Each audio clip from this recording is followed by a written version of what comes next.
PEGI 18.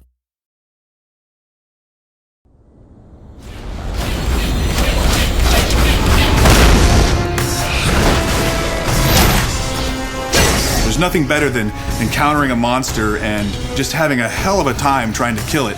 And you finally triumph and you have that sense of accomplishment. You know, there may be 10 ways to defeat this enemy. One way is the best, and you figuring that out is what makes that exciting. I think one of the challenges in making a new fantasy world that's unknown to players is it needs to feel familiar without being just a clone of things that are done before. Get it? Yep. All right. We've sort of taken a very dark spin on some of the classic creatures you might expect to find in a fantasy game. As if we didn't have enough troubles. As an animator, we have some great creatures in the game that are super fun to hand key. We look at references, spiders and alligators, reptiles, birds, all these things. And it's going on the stage and shooting all day in motion capture. Action. The studio here is great to just fire it up. You could take an idea, motion capture it, process it, and put it in the game, in the same day. Run for it! We're trying to give the player an experience of wanting to move through the areas and kill all the creatures that are stopping them, not just for the sake of killing the creatures, but to find out what's going on. Somebody please! Help me! We have a core creature, which is the Warg. Their race is kind of what was underneath this town. And somehow they got perverted. Something happened.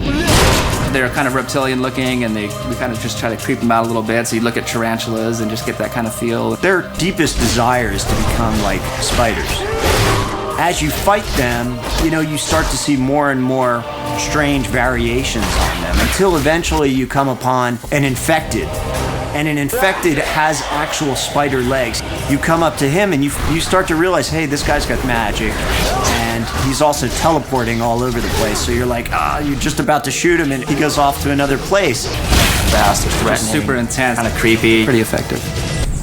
Great. More bugs. I like the Minotaur, because they charge the crap out of you. They're powerful figures. They have big chests and arms, but their heads are a little emaciated, and they have some twisted, vicious-looking horns. What we wanted out of a creature like this was something that was going to run and smash into things and just send the players flying if they weren't too careful. I'm loving the assassin right now. She's a very kind of sexy, quick character that takes on the guys and pops through different environments. Basically, her head is on a staff, and she also teleports like the infected Warg. What she does is she'll place this staff in the world, and you're like, what the hell's going on? Next thing you know, this staff is fighting you, and she's fighting you. Anuvin is the dark force behind whatever badness is happening throughout the land. But it's not clear at all what it is that he's really up to. And we reveal that to the player slowly throughout the course of the game, and ultimately you find out who he is, and what he's up to. Good for you. When you walk into an arena, you have to take the time to look at the enemies that are there and what their strengths and weaknesses are, and then figure out what is your best strategy to go in there. It's not going to be the same every time. You're going to have to use some tactics and some planning. Because the best combat to me is one where I'm using my brain and I'm thinking of the trade-offs. Action, chaos, then you take a breather and you get a story moment, and then it leads you on your path. I think overall it's just this really rich experience. It's a great world to delve into.